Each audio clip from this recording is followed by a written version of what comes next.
If, like me, you fear the complete annihilation of the Earth and all of its occupants more than anything in the world, then it can be sometimes hard to feel anything positive about films like these. It's all well and good to have a horror with a few zombies or a cheeky monster, but when the whole world is doomed, then it's always going to take on a darker tone. The one good thing that can come out of this, on occasion, is a really great death scene. When you know everything is about to come to an end, whether that's for you or for everyone, there's a whole lot of emotions going on. You can see it in characters' faces as they process what's coming, and there's an added levity to it when it's an apocalyptic setting where so much is at stake. From alien annihilation to population-halving viruses, these films offer a range of end-of-the-world scenarios, complete with real variety of deaths. Not everyone can look death in the eye and smile, but if you're badass enough to do that, then at least your last moments on Earth will be cool ones. I'm Sean Ferry for What Culture Horror, and here are the 10 best I'm dead and I know it moments in apocalypse horror movies. Number 10. Robert Neville, I Am Legend. Though the film gets dunked on a lot now, we all secretly enjoyed it, at least a small amount. If nothing else of value, at least we got some nice moments involving Will Smith playing with a cute dog. In a way, I Am Legend's Dark Seekers are quite similar to the zombies in Zack Snyder's Army of the Dead. Intelligent, monstrous humanoids. It's just that these ones don't have the benefit of 2020 special effects, so in retrospect they often seem a bit goofy. Smith plays protagonist Robert Neville, a virologist who is searching for a cure for the Darkseeker virus in post-apocalyptic Manhattan. When, at long last, he manages to find what seems to be a cure, he's faced with the possibility of losing it all to a Darkseeker siege. Accompanied by this point by two fellow survivors, he makes the decision to sacrifice himself in order to save them and the cure. He shuts the other two into a chute with a vial of cured blood, calmly turning around to see the beasts about to break through the glass and tear him apart. He opens a drawer, taking out a picture of his wife and daughter, smiling slightly before reaching for a grenade. His relaxed demeanour shows he has resigned himself to death, thinking of his family and the possibility for a future after his death, and he goes out like a champ. Number 9. Vicky Oblivion. In the year since its release, sci-fi apocalypse flick Oblivion has sort of faded from memory, even in spite of its star-studded cast, including everyone from Morgan Freeman to Andrea Riseborough. The latter is the subject of this entry, playing protagonist Jack's partner, communications officer in post-apocalyptic New York. After Vicky and Jack revive a stasis-bound woman they save from a drone attack, it is revealed that the woman, Julia, was previously Jack's wife before his mind was wiped. Vicky, on seeing the two together, becomes jealous. She is heartbroken that Jack has never really been hers, and despite his insistence that she needs to leave with him, Vicky refuses. She says she doesn't want to know what he has to tell her, just moments before turning to be faced with a drone sent to blow her to bits. As she faces down the machine, tears in her eyes, she turns to Jack in utter disbelief and utters his name, their relationship clearly being the last thing she thinks of before being killed. It's actually quite sad. The poor brainwashed woman didn't stand a chance. Number 8. The Dad, The Road. This is one of those apocalypse films known for being depressing. Just one look at the colour palette tells you that you're in for almost 2 hours of sheer misery. You also know, just like the film's central father, that there's pretty much no chance of a happy ending. The man, in some ways, is living his life with the mentality of being dead already. However, when death becomes an imminent event, he does have a moment to contemplate it. Lying on the ground and comforting his son, the man knows there's nothing he can do. He tells his son that he loves him and that he has his whole heart, and the two embrace as they lay on the sand. One shot in the dark shows the man's face, partially lit by fire, as a tear rolls down his cheek. His son is asleep at his side and his teeth are slightly gritted, making it hard to tell whether he's more angry or terrified at the concept of his passing. With his last talk with his son, his nighttime tears and his ever-deteriorating state, we know that he knew he was a goner, even if we didn't want to admit it. Number 7. Josh, The Divide. One of the grimmest sounding deaths definitely has to be immolation, so why someone would do it to themselves is absolutely beyond me. Josh, after an hour or so of watching his quality of life go down the toilet, decides after being shot that the one way to make the situation better is to set himself and the bunker alight. Smart, nice one, Josh.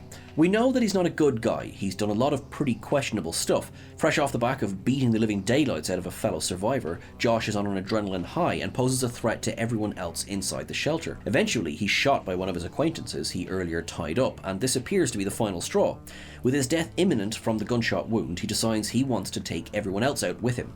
He has a wild look in his eyes as he holds up the lit oil lantern, dropping it to the ground and consequently setting himself and the surroundings alight. There's no redemption, no apologies, nothing.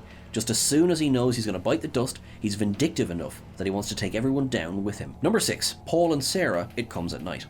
Though the name of the film does make it sound more like a vampire movie or some other miscellaneous monster flick, It Comes at Night actually takes place in an apocalyptic world in which a disease has wiped out huge portions of the population.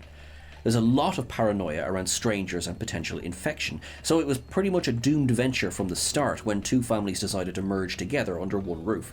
The family who first occupied the house, Paul, Sarah and son Travis, have always been suspicious of the newcomers, Will, Kim and son Andrew, and that they will end up killing everyone in the house.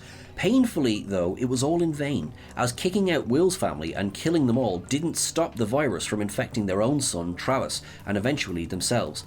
Right at the end, after the death of their son, Paul and Sarah sit at the table together.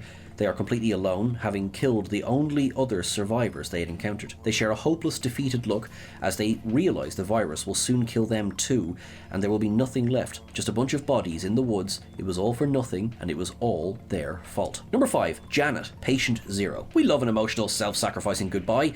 Janet's tearful end toward the close of 2018's Patient Zero allows her to have a meaningful death, giving way to some new hope in the world by saving pregnant Gina. Before the world went to pot, Janet was Morgan's wife. They both became infected, and whilst Morgan seemed immune, Janet was not.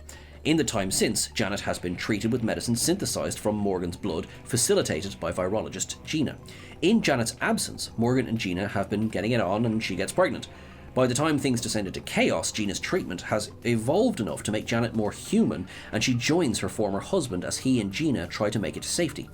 When it gets to crunch time, Janet recognises that her humanity won't stick around forever and decides she must sacrifice herself to save her husband and his new girlfriend, if not for their sake, then for the baby's.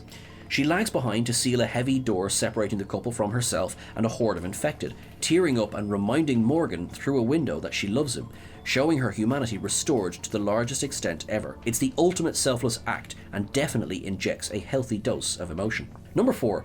Samantha Take Shelter. In possibly the most understated "I told you so" moment ever, the end of Take Shelter sees all of protagonist Curtis's visions realised.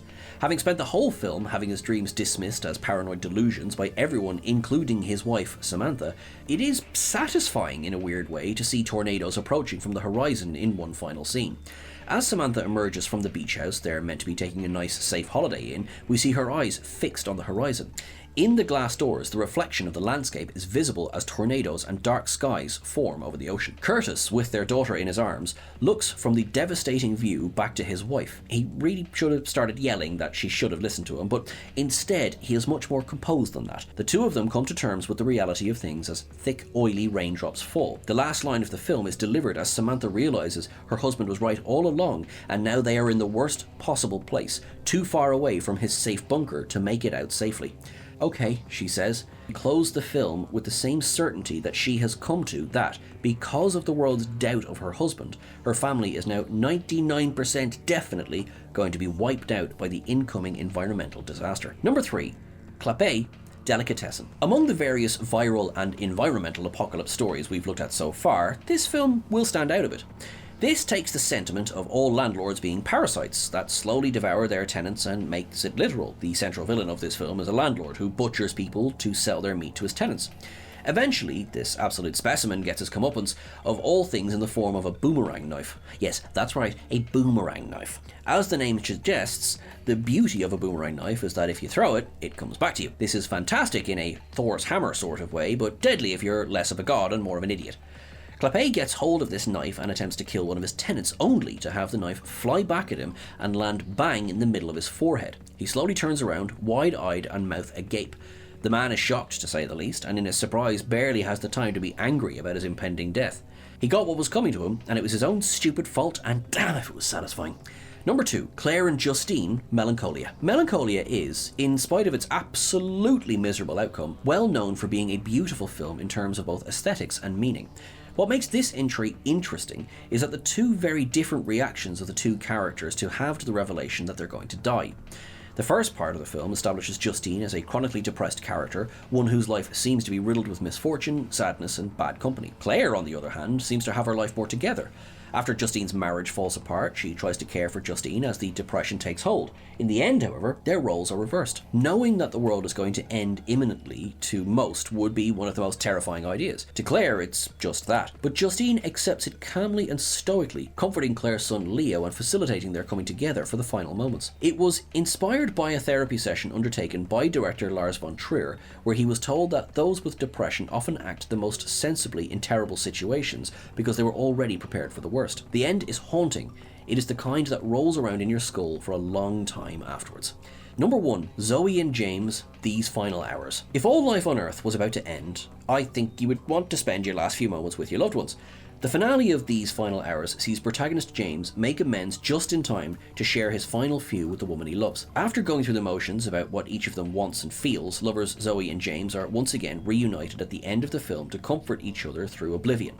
Zoe has been out partying and James has been doing everything from saving a kid from a kidnapper to having a full life-changing epiphany.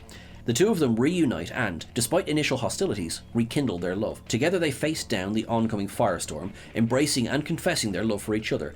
It's incredibly depressing because only now does James realise his true love for Zoe, and because their baby will never be born, in a way it's hopeful as their last few moments are filled with love.